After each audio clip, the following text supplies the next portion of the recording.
Halo semuanya, perkenalkan aku Syifatul Ula dengan NIM 2203218. Aku berasal dari Prodi Agribisnis, Fakultas Pertanian.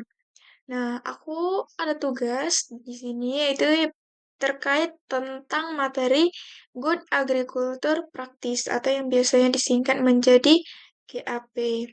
Nah, buat teman-teman semua, tonton video aku sampai habis dan jangan lupa like, comment, share, dan subscribe video aku untuk ngeliat video-video lanjutan selanjutnya. Nah, buat kalian, semoga bisa memahami dengan apa yang aku sampaikan di sini. Dan mari kita saksikan. Nah, yang pertama kita akan membahas terkait definisi GAP itu sendiri. Apa sih GAP itu? GAP atau bisa disebut juga sebagai Good Agricultural Practice itu adalah sebuah sistem sertifikasi yang memastikan praktik budidaya pertanian yang baik dan berkelanjutan untuk menghasilkan produk pangan yang aman dan juga berkualitas untuk disajikan kepada para konsumen. Nah, GAP mereka itu berfokus pada aspek keamanan pangan, pengelolaan lingkungan yang bertanggung jawab, serta kesejahteraan pekerja, sehingga produk yang dihasilkan itu dapat memenuhi standar pasar domestik maupun pasar internasional. Nah, hal ini dapat memberikan keuntungan bagi petani yang menerapkan eh, GAP ini pada produk yang ingin mereka pasarkan. Karena ketika mereka sudah menerapkan GAP ini, berarti mereka mendapatkan eh, sertifikat GAP sehingga mereka dapat memasarkan produknya ke pasar yang lebih luas lagi. Nah, berikutnya, setelah kita tahu ini GAP itu apa? Nah, apakah GAP itu penting untuk diterapin di semua produk kita? Nah, disinilah kita harus tahu kenapa GAP itu penting untuk diterapkan. Yang pertama yaitu dengan kita menerapkan GAP, maka keamanan pangan dari produk kita sudah pasti terbukti. Nah, semua petani terlepas dari skala usahanya, mereka memiliki tanggung jawab yang besar untuk memproduksi makanan yang aman, sehingga GAP ini dapat membantu mengurangi risiko kontaminasi yang penting bagi kesehatan konsumen. Nah, kita para produsen ini tidak semata-mata langsung menjualkan saja nih produk kita. Nah, kita sebagai produsen juga memiliki tanggung jawab untuk memberikan produk yang good untuk konsumen kita. Jadi, tidak asal-asalan nih produk yang kita kasih gitu. Makanya, memerlukan sertifikat GAP ini untuk di produk kita. Selanjutnya ada akses ke pasar. Nah, banyak pasar, terutama yang lebih besar dan lebih formal, itu mengharuskan produk yang mereka jual itu memenuhi standar GAP, sehingga petani dari semua tingkatan dapat meningkatkan akses mereka ke pasar yang lebih menguntungkan dengan menerapkan praktik ini. Nah, apabila kita mau nih produk kita masuk nih ke supermarket-supermarket besar gitu. Nah, mereka sangat-sangat mengutamakan em, produk mereka itu dalam keadaan standar yang high quality sehingga mereka itu memerlukan salah satunya yaitu memenuhi standar GAP ini. Nah, kalau kita mau nih produk kita masuk nih ke supermarket yang lebih besar, berarti dari mulai penanaman kita itu harus sudah menerapkan standar GAP sehingga produk yang kita pasarkan ini baru mau diterima oleh para supermarket-supermarket itu. Nah, berikutnya nih, kenapa GAP itu penting? Yang ketiga yaitu peningkatan kesadaran konsumen. Sebagaimana yang kita tahu nih pada saat ini, konsumen itu semakin peduli tentang asal-usul dan keamanan produk yang akan mereka konsumsi. Nah, mereka pasti akan ngecek nih ingredients dari makanan yang akan mereka konsumsi. Nah, bahan-bahan apa aja yang dibuat di dalamnya, dari mana asal-usulnya. Nah, mereka akan lebih sangat peduli pada saat ini. Nah, dengan petani yang menerapkan GAP ini, mereka dapat lebih mudah untuk membangun kepercayaan dengan para konsumennya. Nah, dengan kata lain, para petani ini sudah meyakinkan si konsumennya ini bahwa produk aku itu oke loh untuk dikonsumsi. Salah satunya produkku sudah punya sertifikat GAP gitu, sehingga si konsumen pun bisa lebih percaya terhadap produk kita bahwa memang produk kita itu bagus untuk dikonsumsi. Yang selanjutnya itu adanya dukungan dan insentif. Banyak pemerintah dan lembaga menyediakan dukungan untuk penerapan GAP, termasuk pelatihan, sumber daya, dan juga bagaimana cara teknik budidayanya. Nah, hal ini dapat menciptakan peluang bagi petani di semua tingkatan untuk meningkatkan praktik pertanian mereka. Jadi, gak asal-asalan aja nih pertanian mereka. Dengan si pemerintah sudah memberikan dorongan nih kepada petani untuk menerapkan GAP ini pada eh, produk yang ingin mereka pasarkan. Nah, kenapa tidak untuk dicoba, kawan-kawan? Nah, setelah kita tahu tadi apa definisi GAP, terus apakah GAP itu penting untuk diterapkan, nah selanjutnya manfaat dari penerapan GAP ini. Nah, pasti apapun yang kita lakukan, kita mau tahu apa nih manfaat yang kita terima dari penerapan GAP ini. Salah satu contohnya. Yang pertama yaitu ada peningkatan kualitas dan daya saing produk, di mana menghasilkan produk pertanian yang bermutu tinggi dan dapat memenuhi standar yang diminta oleh pasar global. Nah, hal ini dapat membuka peluang produk untuk memasuki pasar internasional yang mana mereka itu mensyaratkan sertifikat GAP untuk produk yang ingin dimasukkan ke swalayan mereka gitu. Nah, dengan kita sudah menerapkan GAP itu tadi, maka bisa saja, bisa jadi kita sudah memiliki satu langkah lebih maju untuk produk kita bisa masuk ke supermarket-supermarket yang besar itu. Yang kedua yaitu keuntungan ekonomi bagi para petani. Nah, dengan mereka sudah menerapkan GAP ini, mereka itu dapat memberikan nilai tambah bagi petani melalui efisiensi input dan akses pasar yang lebih luas. Nah, apabila produk kita bisa menjangkau pasar yang lebih luas, otomatis barang yang kita jual itu nilainya itu akan lebih besar karena produk yang kita berikan untuk mereka pun produknya oke gitu kan. Nah, jadi dengan begitu pendapatan si petani itu akan lebih meningkat daripada dia menjual produknya itu ke pasar tradisional yang mungkin di pasar tradisional sekilo tomat itu bisa cuman dibeli seharga 5.000, tapi kalau misalkan si petani ini menjual ke pasar yang lebih luas lagi, bisa saja tomat dia itu dalam 1 kilo bisa diambil 8.000 apabila tomatnya itu sedang turun-turun harganya. Kan lumayan 3.000 selisihnya. Oke, berikutnya aspek-aspek utama dari GAP. Di sini terdapat tiga aspek utamanya. Yang pertama yaitu keamanan pangan atau food safety. Nah, memastikan produk pertanian aman untuk dikonsumsi dengan meminimalkan risiko kontaminasi mikroba dan bahan kimia berbahaya.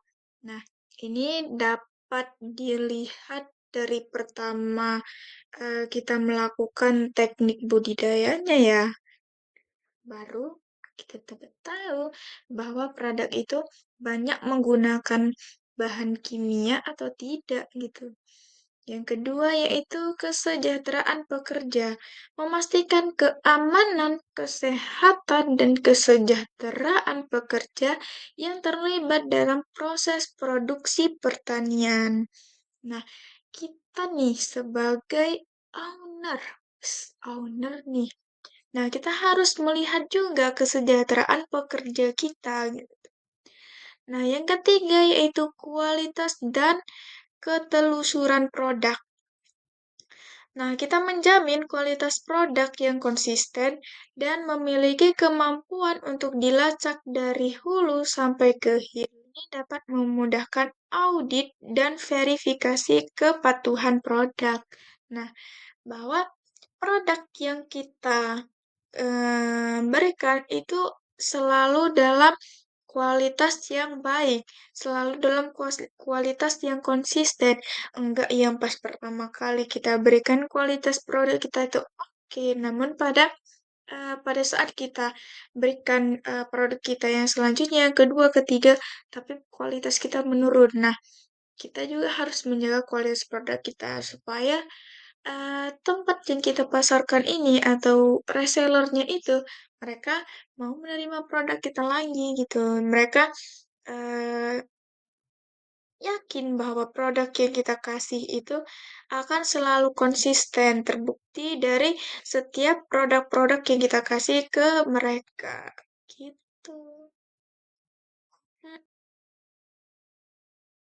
Nah, di sini aku akan kasih satu contoh dari penerapan GAP, yaitu program GAP diterapkan pada budidaya sayuran sehingga para petani itu dilatih untuk menggunakan pestisida nabati dan mengelola hama secara terpadu.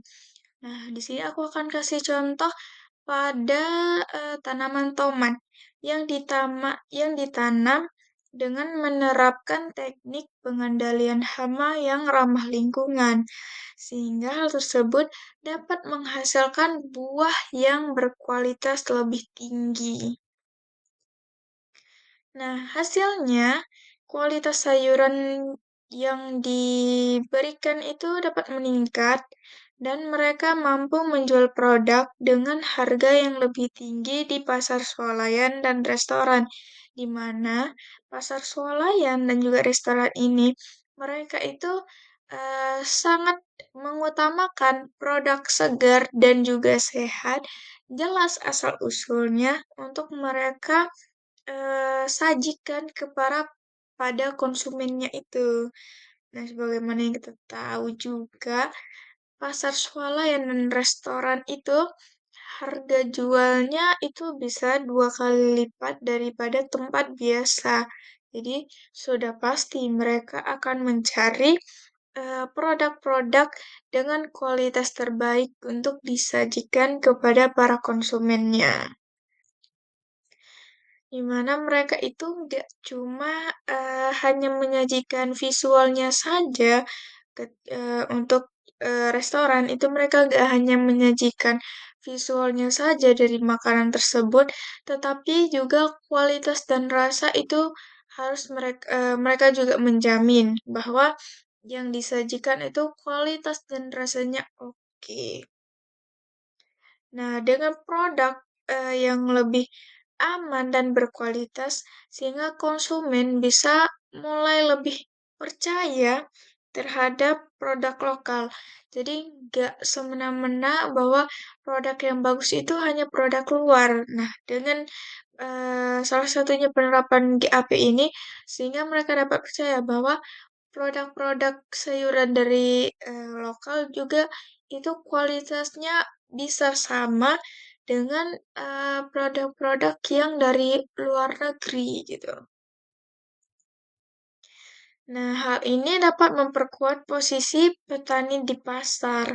Jadi yang biasanya produk mereka itu hanya mampu masuk ke pasar tradisional, tetapi dengan mereka sudah menerapkan teknik-teknik, GAP ini, sehingga hal tersebut bisa untuk produknya itu masuk ke pasar yang lebih luas.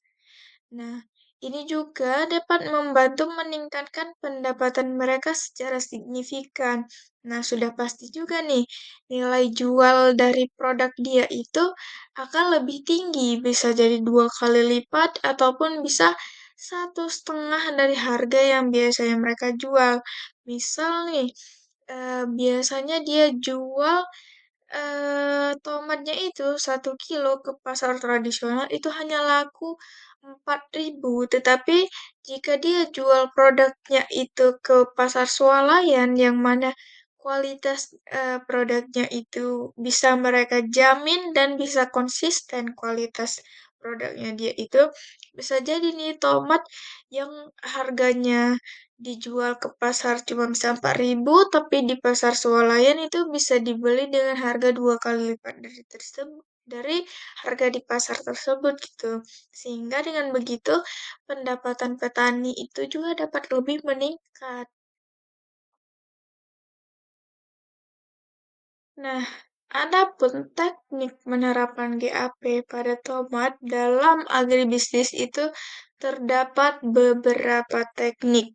Yang pertama yaitu ada pemilihan varietas unggul, di mana memilih varietas tomat yang memiliki potensi hasil panennya nanti tinggi dan tahan terhadap hama serta penyakit. Nah, varietas lokal dan introduksi yang memiliki daya saing di pasar itu sangat penting. Nah, apabila kita ingin mendapatkan hasil yang bagus, maka otomatis kita dari awalnya itu kita harus bagus juga. Salah satunya itu pemilihan varietas unggul. Apabila kita ingin tomat kita cantik nih seperti yang ada di gambar, maka varietasnya atau bibit yang kita tanam itu juga harus bibit yang oke gitu, sehingga baru kita bisa mendapatkan hasil panen yang cantik seperti itu. Selanjutnya ada analisis pasar dan persiapan lahan. Melakukan analisis pasar untuk memahami preferensi konsumen. Nah, kita pertama itu harus tahu di, di pasar konsumennya itu butuh tomat yang seperti apa. Dia menginginkan kualitasnya yang bagaimana. Nah, ketika kita sudah tahu bagaimana yang mereka inginkan. Nah, seperti itu yang kita tawarkan kepada mereka. Nah, selanjutnya itu persiapan lahan, di mana siapkan lahan dengan cara yang terencana, termasuk penggunaan teknologi untuk pemetaan lahan dan analisis kesuburan tanah. Nah, apabila lahan kita nih dalam skala besar, kita dapat menggunakan teknologi-teknologi untuk pemetaan lahannya atau untuk persiapan lahannya, sehingga di situ tidak banyak memakan biaya untuk eh apa namanya ya?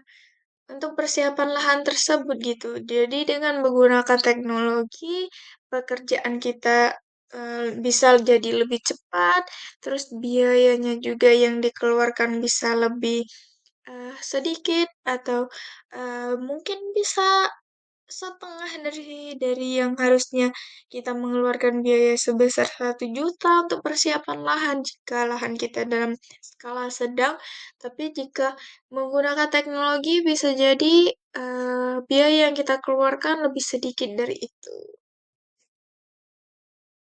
Nah, yang ketiga yaitu terkait penanaman yang efisien. Terapkan jarak tanam yang tepat untuk memaksimalkan hasil. Rencanakan penanaman berdasarkan kalender pertanian untuk memanfaatkan kondisi iklim yang optimal, di mana mungkin kita bisa eh, memprediksi, misalnya nih pada bulan Oktober, November itu kan biasanya bulan yang turun hujan gitu. Nah, di situ kita bisa untuk menanam karena eh, air yang tersedia itu banyak sehingga tidak terjadi yang namanya gagal panen karena musim kemarau atau yang lain sebagainya. Yang keempat yaitu sistem irigasi berbasis teknologi. Gunakan sistem irigasi otomatis yang dilengkapi sensor kelembapan untuk menghemat air dan dapat meningkatkan efisiensi penggunaan sumber daya. Nah, apabila lahan yang kita punya itu dengan luasnya yang cukup besar, nah kita bisa menggunakan sistem irigasi berbasis teknologi ini, sehingga sumber daya yang kita keluarkan itu dapat lebih sedikit, dan hal ini bisa mengurangi biaya yang kita keluarkan. Nah, yang selanjutnya yaitu teknik pengendalian hama terpadu atau PHT. Melakukan implementasi metode PHT yang tidak hanya berfokus pada penggunaan pestisida, tetapi juga memanfaatkan layanan pemantauan hama berbasis teknologi untuk mengurangi kerugian. Nah, apabila lahan yang kita punya itu besar, kita bisa menggunakan teknologi untuk pengendalian hama ini, sehingga tidak ada terjadinya gagal panen karena tomat kita dimakan sama hama. Contohnya seperti yang ada di gambar, di mana tomatnya itu kena hama dan tomatnya itu hitam-hitam gitu, sehingga ini itu gak akan diterima di pasar maupun baik pasar tradisional maupun pasar yang lebih luas. Apalagi pasar tradisional aja nggak mau diterima, apalagi pasar luas jika produk kita itu seperti yang ada di gambar. Yang selanjutnya itu pemupukan berbasis data. Gunakan data analisis tanah untuk menentukan takaran pupuk yang tepat. Hal ini dapat membantu mengurangi biaya dan meningkatkan hasil. Nah, gak ada nanti yang namanya pupuknya itu berlebihan. Kita kasih pupuknya itu kebanyakan. Nah, dengan begitu, kita dapat menggunakan dapat menggunakan data untuk tahu berapa takaran pupuk yang harus kita beri pada tanaman tersebut gitu. Sehingga nanti gak ada yang namanya pupuknya berlebih. Hal tersebut bukannya tanaman tomat kita itu menjadi bagus, tetapi dia malah mati karena pupuknya terlalu banyak dan bahan kimianya itu terlalu banyak pada tanaman tomat tersebut.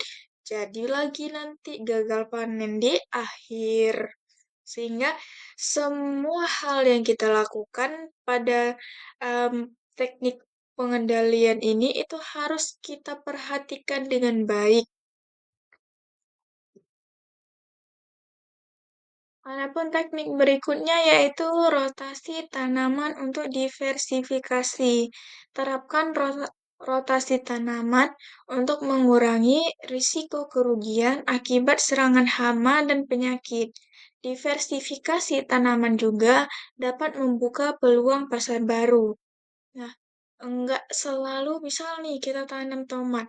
Nah, selamanya kita tanemin di lahan tersebut itu tomat. Nah, itu juga nanti tidak baik untuk si tanaman tomat ini gitu. Jadi kita harus ada yang namanya rotasi tanaman sehingga tanah yang ada di situ itu bisa gumbur lagi, bisa lebih subur lagi nantinya.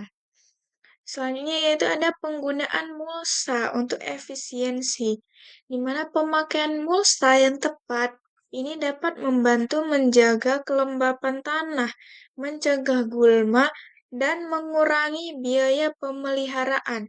Nah, mulsa itu contohnya yang orang tanam tomat itu biasanya mereka membuat pematang tempat tanamnya itu.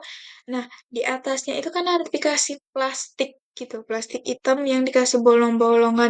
Nah, itu mulsa, itulah yang dibilang mulsa. Nah, dengan kita melakukan, penggunaan mulsa ini, jadi, eee, tanah yang di bawah mulsa ini, dia akan lebih lembab karena tidak langsung terkena sinar matahari. Jadi dia masih ada kayak istilahnya embun-embun gitu, sehingga tanah ini jadi tetap subur, dia tetap lembab gitu, sehingga hal tersebut itu bisa mengurangi biaya pemeliharaan. Jadi tidak, setiap saat itu kita harus nyiram tanaman tomat ini.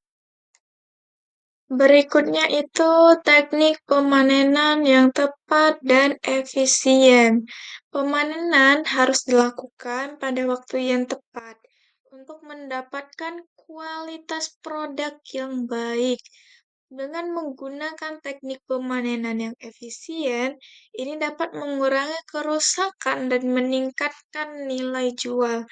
Nah, pada saat panen itu kita juga nggak bisa asal-asal panen, asal-asal ngambil aja tomat ini, itu nggak bisa. Karena kalau misalkan kita melakukan teknik pemanenan ini secara asal, yang ada nanti si tanaman tomat ini jadi rusak. Apalagi tanaman tomat itu dia kan mudah rusak gitu ya. Jadi teknik dalam pemanenan ini juga harus tepat dilakukan karena jika tidak, maka bisa jadi tanaman tomat ini yang harusnya bisa untuk 2 sampai 3 kali panen, tapi karena teknik pemanenan yang pertama itu tidak bagus, maka, pemanenan hanya bisa dilakukan sekali saja pada tanaman tomat tersebut. Selanjutnya yaitu ada strategi penyimpanan dan distribusi. Gunakan teknik penyimpanan yang tepat untuk menjaga kesegaran tomat dan rencanakan strategi distribusi yang efisien untuk menjangkau pasar yang lebih luas. Nah, yang kita tahu bahwa tomat ini dia cepat banget rusaknya, apalagi tomat itu saling kegencet-gencet gitu. Nah, dia bisa cepat rusaknya karena kan tomat itu dia apalagi kalau misalkan tomatnya itu kematangan, dia kan biasanya lebih cepat busuk gitu ya. Nah, strategi penyimpanannya itu harus tepat supaya si tomat ini pada saat dipasarkan itu masih dalam keadaan bagus. Dan juga kita harus merencanakan strategi distribusinya yang bagus. Enggak menggunakan teknik distribusi yang salah karena jika enggak, nanti pada saat tomat ini sampai kepada tangan, si reseller yang ada di pasar, pada saat dia ingin menjualkan ke konsumen, maka tomat ini sudah tidak dalam keadaan bagus. Maka dari situ konsumen juga nggak akan mau beli gitu. Kalau misalkan tomat yang kita kasih ke dia itu nggak bagus, pasti konsumen nggak akan mau beli gitu. Jadi usahakan strategi penyimpanan dan distribusinya itu bagus, sehingga hal tersebut bisa menjaga nilai jual kita. Nah, selanjutnya yaitu penggunaan teknologi pertanian. Dengan memanfaatkan teknologi modern seperti robot pemanenan tomat yang berteknologi AI, hal tersebut dapat membantu pekerjaan pemanenan tomat bagi petani. Nah, namun jika masih menggunakan teknik secara manual pun itu masih tidak apa-apa apabila lahan yang kita punya itu masih dalam skala kecil gitu. Jadi mau menggunakan teknik secara manual pun pekerjaannya masih bisa teratasi gitu apabila sumber daya manusianya pun tersedia gitu. Nah, jika lahan kita luas, itu menggunakan teknologi modern seperti robot pemanenan tomat berteknologi AI ini seperti yang ada di gambar. Nah, menurut saya ini lebih efisien apabila lahan yang kita punya itu besar dan sumber daya yang tersedia itu sedikit gitu. Jadi penggunaan teknologi modern ini bisa kita terapkan Selanjutnya yaitu keterlibatan komunitas dan jejaring. Mendorong keterlibatan komunitas dalam praktik GAP dan membantu jejaring antara petani untuk berbagi pengetahuan dan juga pengalaman. Nah, apabila kita memiliki ilmu yang lebih terkait tentang GAP ini, kita bisa untuk saling sharing di sini, sehingga di situ para petani dapat lebih tahu gitu apa yang harus mereka lakukan kalau misalkan tanaman mereka itu sedang bermasalah atau tomat yang mereka punya itu sedang ada hamanya atau apa. Nah, kita di sini bisa saling untuk memberikan informasi. Nah, berikutnya yaitu ada teknik pelatihan dan edukasi berkelanjutan. Investasi dalam pelatihan untuk petani mengenai praktik terbaru dalam GAP dan agribisnis, sehingga keterampilan dan pengetahuan yang baik ini akan meningkatkan produktivitas produk kita. Yang selanjutnya yaitu ada sertifikasi produk untuk daya saing. Dorong petani untuk mendapatkan sertifikat GAP yang dapat meningkatkan daya saing di pasar serta memberikan nilai tambah bagi produk. Nah, kenapa seperti itu? Karena ketika kita sudah memiliki sertifikat produk untuk sertifikat GAP ini untuk produk kita, nah, produk kita itu lebih bisa masuk ke pasar yang lebih luas gitu. Nah, kalau misalkan kita jual ke seperti pasar-pasar tradisional gitu atau menjual langsung ke konsumen, itu walaupun tidak ada sertifikat GAP masih bisa gitu, masih bisa diterima. Namun, apabila kita ingin produk kita lebih masuk ke pasar yang lebih luas, sehingga ketika kita punya sertifikat GAP ini akan lebih mudah dia untuk menjual di sana karena sudah pasti apabila kita memasukkan produk kita ke pasar yang lebih luas, dan berarti kualitas dari produk yang kita tawarkan juga harus lebih besar gitu, harus lebih oke tentang kualitasnya. Nah, baru mereka akan mau menerima produk kita untuk dijual di pasar mereka. Nah, salah satunya dengan kita memiliki sertifikat GAP ini. Hal ini membuktikan bahwa produk kita itu kualitasnya sudah oke untuk masuk ke pasar yang lebih luas, sehingga mereka dapat memasarkan produk kita.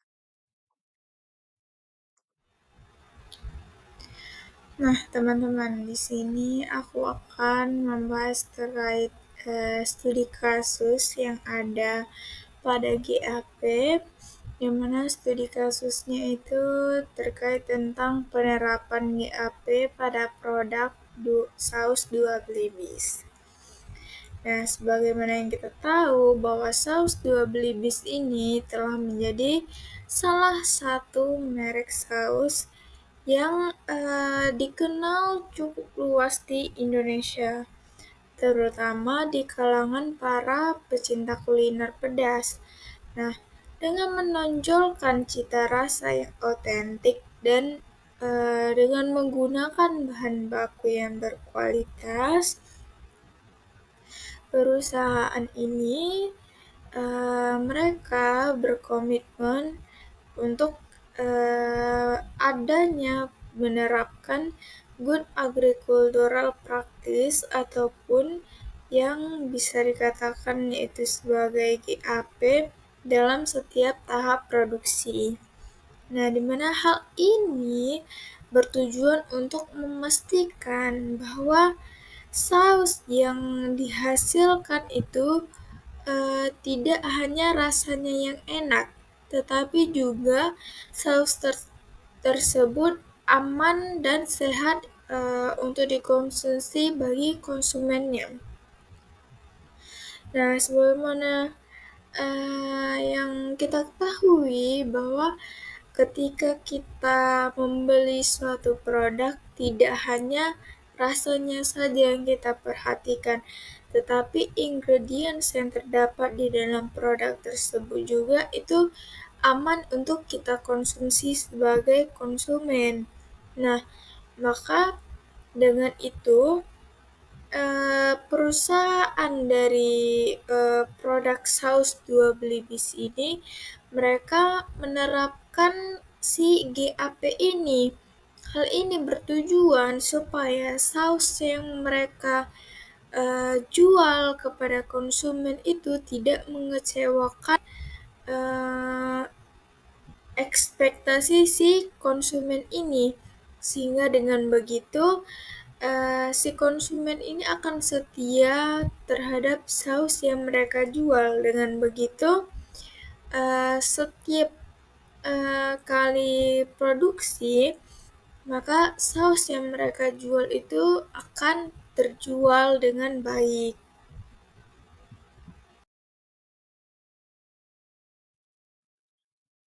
Nah, proses produksi saus dua belibis ini itu dimulai dengan adanya pemilihan varietas cabai yang tepat.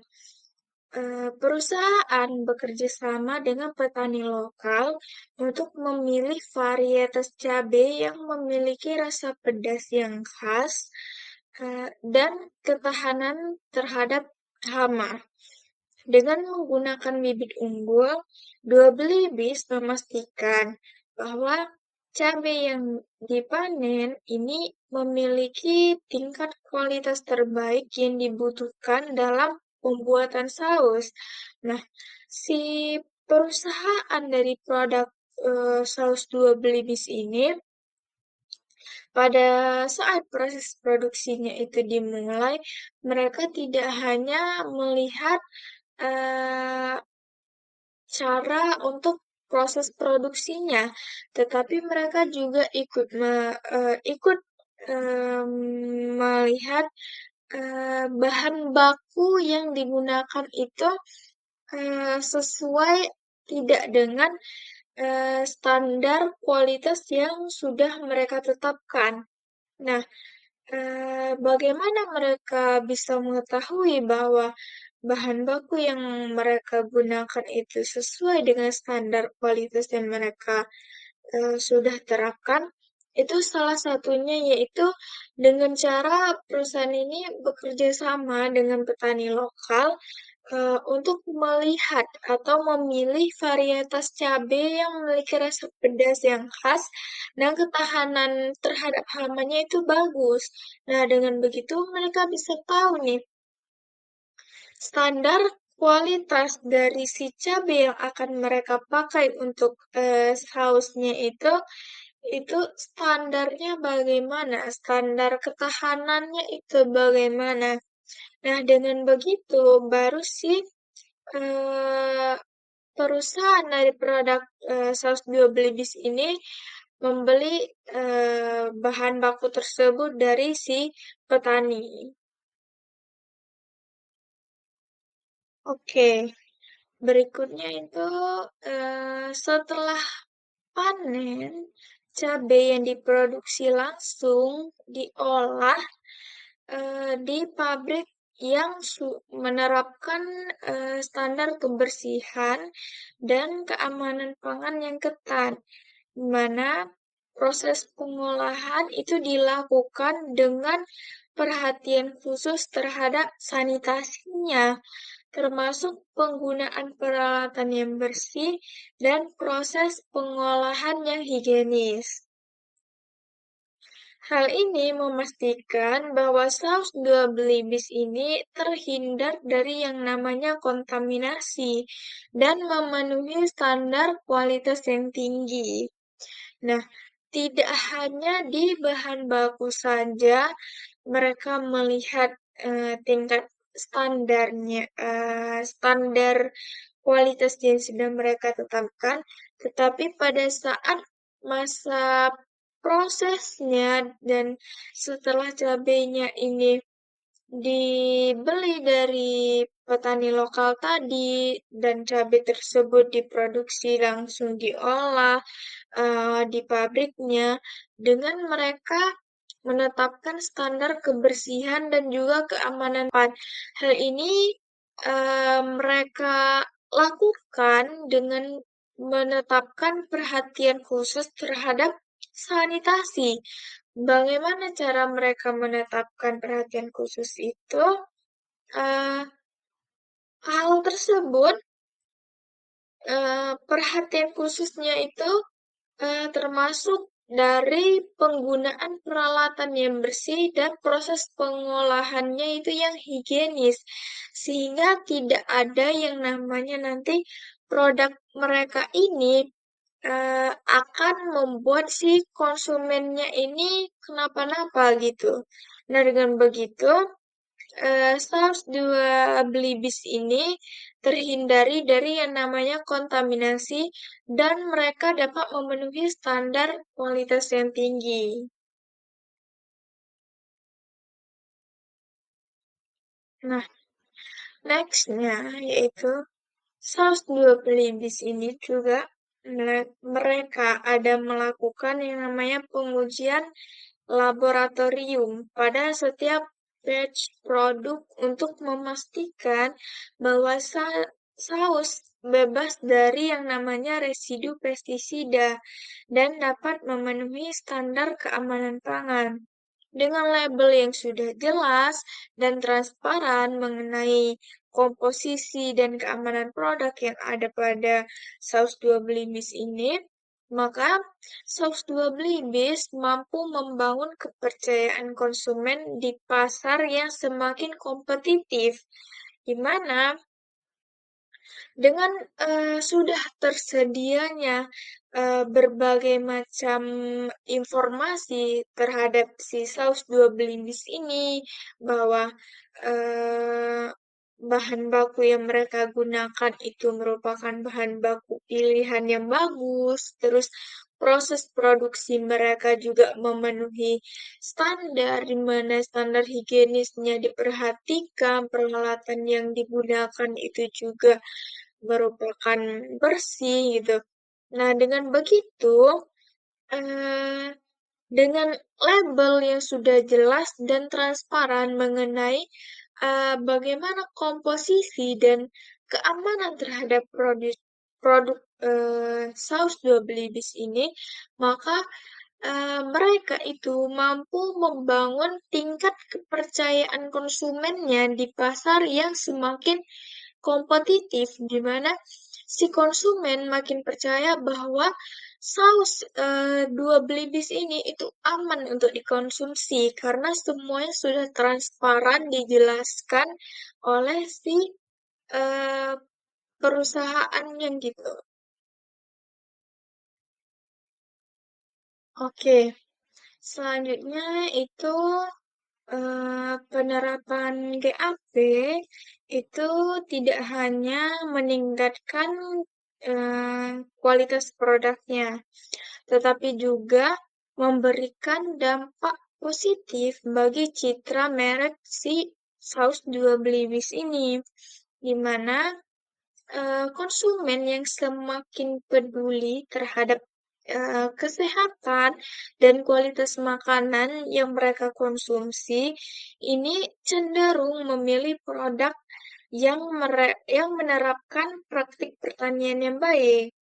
Nah, hal ini dapat membuat saus dua beliwis ini semakin diminati di supermarket dan toko-toko bahan makanan lainnya.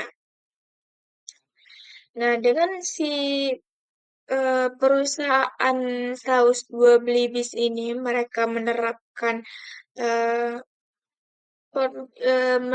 menerapkan sistem GAP ini. Nah, mereka itu tidak hanya meningkatkan kualitas produk yang mereka tawarkan untuk konsumennya, tetapi mereka juga memberikan dampak positif gitu bagi citra merek si dua belibis ini, bahwasanya saus yang mereka produksi itu aman untuk dikonsumsi oleh si konsumen. Dengan begitu, nama dari citra merek Dua Belibis ini naik bahwasanya ini loh saus yang aman untuk dikonsumsi oleh kita gitu. Nah, dengan begitu, sebagaimana yang kita tahu bahwa konsumen atau masyarakat pada saat ini mereka itu sudah semakin peduli terhadap tingkat kesehatan mereka dan juga kualitas makanan yang mereka makan. Nah, bagaimana cara mereka memperhatikan itu? Salah satunya yaitu dengan cara mereka memilih produk yang sudah menerapkan praktik pertaniannya yang baik gitu atau praktik proses produksinya itu yang baik gitu. Nah, hal ini terjadi hal ini membuat si saus dua belibis ini semakin diminati di supermarket dan juga toko-toko bahan makanan lainnya karena salah satunya itu mereka sudah menerapkan sistem GAP. Nah, dengan begitu mereka menunjukkan bahwa produk mereka itu aman untuk dikonsumsi gitu. Nah, setiap hal yang kita lakukan itu pasti ada yang namanya dampak dan juga tantangan yang kita terima gitu. Nah, pada studi kasus penerapan GAP pada produk saus dua belibis ini, meskipun mereka mendapatkan beberapa tantangan dalam penerapan GAP ini itu pasti tetap ada gitu. Nah, seperti contohnya itu biaya awal yang cukup tinggi dan kebutuhan untuk pelatihan petani. Dua Belibis berkomitmen untuk mereka mendukung petani lokal gitu untuk menyediakan bahan baku mereka.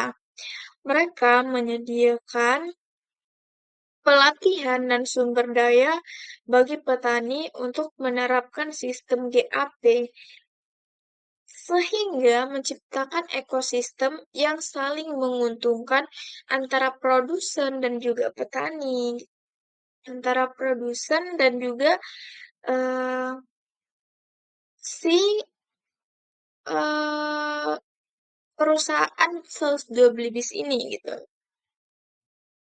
Nah, pada saat si saus dua belibis ini mendapat tantangan dalam penerapan GAP ini, yaitu tantangan yang mereka hadapi yaitu seperti adanya biaya awal yang cukup tinggi yang harus mereka keluarkan gitu.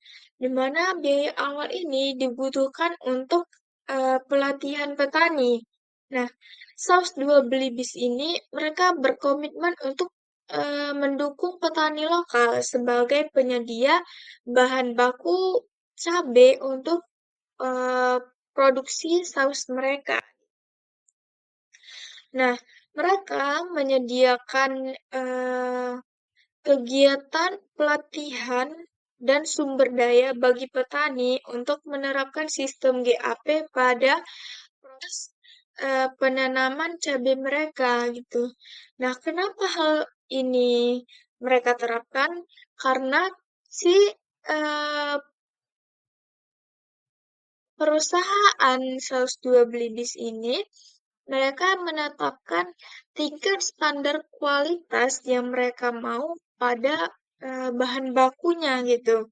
Nah, sehingga makanya mereka menyediakan pelatihan bagi si petani ini untuk menerapkan sistem GAP ini gitu. Nah, sehingga dengan begitu mereka itu menciptakan ekosistem yang saling menguntungkan.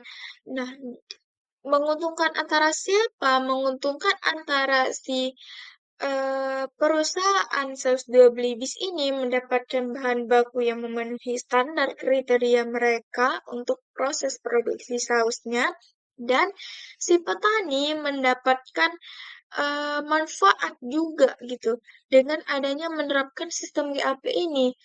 Otomatis barang yang mereka jual yaitu seperti cabai yang mereka jual kepada si produsen saus dua belibis ini itu harganya pasti sedikit meningkat ketimbang mereka menggunakan sistem seperti biasanya, sistem penanaman cabai seperti biasanya.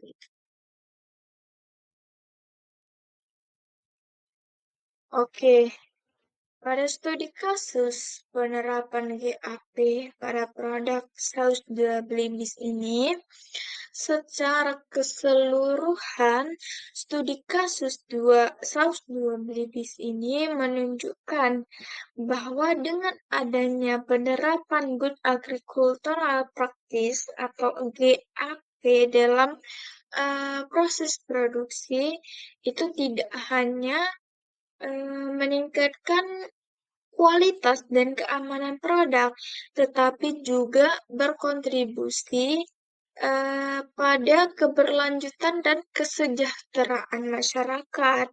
Ini menjadi contoh yang baik bagi industri makanan lainnya untuk mengikuti jejak yang sama dalam merespon permintaan pasar yang semakin sadar akan pentingnya makanan yang aman dan berkualitas. Nah, pada studi kasus saus dua belibis ini bahwa eh, menunjukkan dengan adanya eh, good agriculture practice ini dalam proses produksi saus mereka itu. Nah, ini menunjukkan bahwa gak hanya meningkatkan kualitas dan keamanan produk mereka saja gitu, tetapi juga mereka ikut berkontribusi pada keberlanjutan dan kesejahteraan masyarakat. Kenapa seperti itu? Ini menjadi kenapa seperti itu? Ini menjadi contoh bahwa masyarakat kita sekarang ini mereka sudah lebih melek terhadap kesehatan gitu. Nah, dengan adanya penerapan eh, GAP ini pada proses produksi, maka dengan begitu tingkat keamanan pangan yang dikonsumsi oleh si konsumen ini menunjukkan bahwa lebih tahu gitu makanan yang kita konsumsi itu bagaimana proses produksinya dan bahwa hal ini aman untuk dikonsumsi gitu. Nah, ini juga bisa menjadi contoh yang baik bagi industri makanan lainnya untuk mengikuti jejak yang sama dalam merespon permintaan pasar yang semakin sadar bahwasanya eh, kesehatan itu dan pentingnya makanan yang aman dan berkualitas untuk kita konsumsi bagi kesehatan kita dan juga keberlanjutan hidup kita. Karena setiap makanan yang kita konsumsi itu akan berpengaruh terhadap tingkat kesehatan eh, tubuh kita gitu.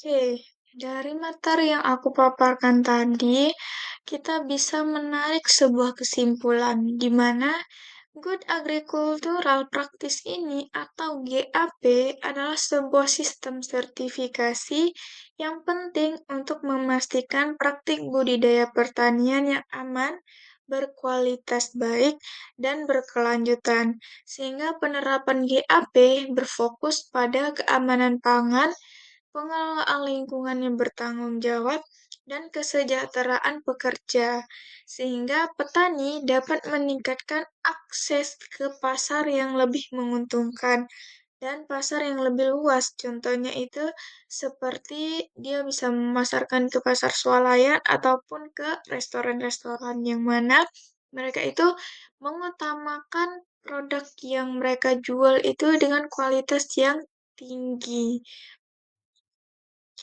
Nah, melalui teknik-teknik seperti pemilihan varietas unggul, analisis pasar, dan penggunaan teknologi irigasi, serta penerapan metode lanjutan, seperti pengendalian hama terpadu dan rotasi tanaman. Petani dapat meningkatkan produktivitas dan daya saing produknya. Nah, dengan demikian, penerapan GAP ini tidak hanya meningkatkan pendapatan petani saja, tetapi juga mendukung keberlanjutan pertanian dan memenuhi tuntutan pasar global. Sehingga dengan begitu, para petani ini tidak hanya memberikan produknya dari look-nya saja, tetapi tingkat kualitas dan rasa yang diberikan juga harus selalu konsisten untuk dipasarkan. Sehingga dengan begitu, dengan adanya sertifikat GAP ini, maka pasar-pasar yang lebih luas itu mereka akan lebih percaya bahwa produk yang kita tawarkan ke mereka itu merupakan produk yang bagus gitu. Tidak produk asal-asalan dan kualitas yang kita tawarkan kepada mereka juga harus dengan kualitas yang konsisten, tidak dengan hari ini yang kita bawakan itu kualitasnya baik, namun pada saat kita memberikan produk selanjutnya itu kualitasnya malah menurun. Nah, hal itu bisa mengurangi tingkat kepercayaan para reseller-reseller tersebut kepada para kita petani. Oke. Nah, berhubung waktu presentasinya itu harus 1 jam dan aku baru punya itu setengah jam, baru 30 menit, yang mana itu harus ada sekitar 30 menit lagi. Mari kita review. Nah, di sini aku ada satu produk yaitu saus saus sambal dari brand Belibis. Udah mau habis pun. Nah, ini salah satu contoh produk yang mereka menerapkan di AP. Nah, sebagaimana yang kita tahu kan, bahwa produk Libis ini dia sudah masuk ke beberapa eh, pasar yang lebih luas. Jadi, nggak cuma, misal nih, saus Belibis ini nggak cuma hanya home industry gitu, yang skalanya masih kecil, tetapi mereka sudah punya pabrik yang besar gitu. Pabriknya itu menerapkan sistem GAP sudah pasti nih, karena pastinya bahan-bahan yang mereka gunakan di dalam produk ini yang kita bisa lihat pada ingredients-nya atau informasi nilai gizinya juga ada di sini. Nah, kita bisa lihat di sini, ini salah satu contoh bahwa yang mereka tawarkan itu nggak cuma rasa dari si sausnya aja, tetapi juga bahan yang mereka pakai itu bisa meyakinkan konsumen nih bahwa bahan-bahan yang terdapat di dalam saus belibis ini itu oke gitu. Selanjutnya, apa yang mau dibahas ya? Nah, mereka juga sudah punya izin dari BPOM untuk mengedarkan sausnya ini dan juga ini sudah halal. Halal, halalan thayyibah. Nah, jadi otomatis nih kita sebagai konsumen pasti udah oh ini produknya oke loh, dia sudah ada halalnya, BPOM juga sudah ada, berarti produk ini oke sekali untuk dikonsumsi ya kawan-kawan. BTW Blimbis aku suka banget dengan saus cabemu yang ini. Lu apalagi yang mau dibahas kawan-kawan? Saya pun pening untuk satu ini. Oh iya, dari desainnya, ya desain-desain produknya, botolnya ini juga sangat-sangat safety sekali untuk dibawa kemana-mana. Jadi dia tidak mudah tumpah ya.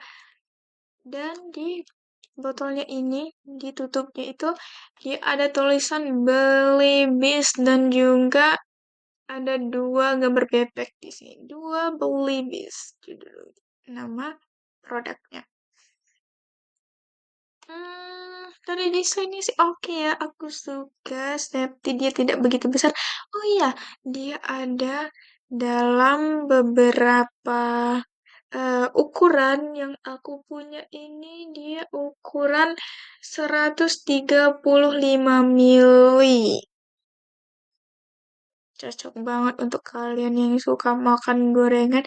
Pas gorengannya itu lagi panas-panasnya. Mantap banget pakai saus belibis ini. Kalian langsung beli saus belibis dan stok di rumah dan kosan kalian. Ini mantap-mantap banget, gengs. Lagi mau di review. Hmm,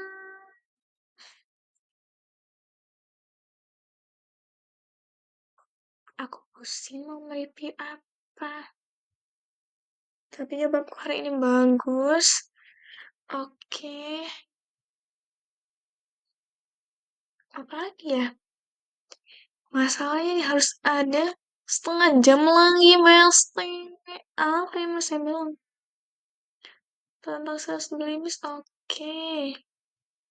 Oh ya, dan saus belibis ini, dia itu masa expirednya itu lumayan lama ya, guys. Jadi, kalau misalkan mau di stok pun oke banget buat kalian yang suka makan pedas-pedas. Tapi, oh ya, untuk rasanya. Nah, untuk rasanya, menurutku saus belibis ini dia nggak begitu pedas. Ada rasa manis-manisnya gitu karena di ingredientsnya, di komposisinya, aku ngeliat di sini dia juga ada pakai gula, di mana di komposisinya itu cabenya sebesar 47,20%, terus ada gula, air, garam, bawang putih sebesar 4,15%, dan pen stabil nabati, penguat rasa, pengatur keasaman, pengawet. Mengandung oleogen ya daftar bahan yang dicetak tebal. Nah, jadi aku rasa rasa dari saus belibis ini dia kalau untuk pedes sih menurut aku nggak pedes ya, tapi dia lebih ke rasa ada rasa manisnya gitu. Jadi aku suka belibis. Aduh, salah. Dua belibis, silahkan dibeli. Oke, sekian pemaparan materiku kali ini. Semoga kalian dapat mengerti dengan apa yang aku paparkan dan kalian dapat manfaat dari materi ini.